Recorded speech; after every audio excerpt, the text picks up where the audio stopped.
నమస్కారం బాణం TV news కి స్వాగతం. ఏపీ మాజీ సీఎం జగన్ పై కేసు నమోదు అయ్యింది.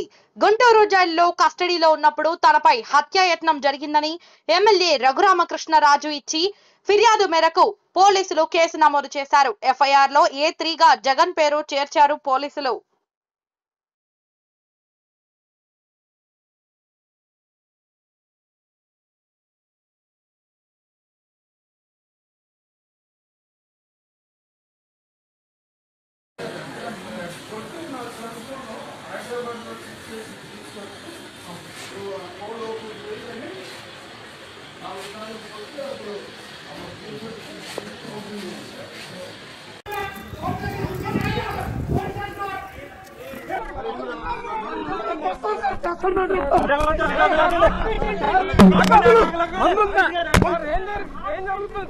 అన్యాయంగా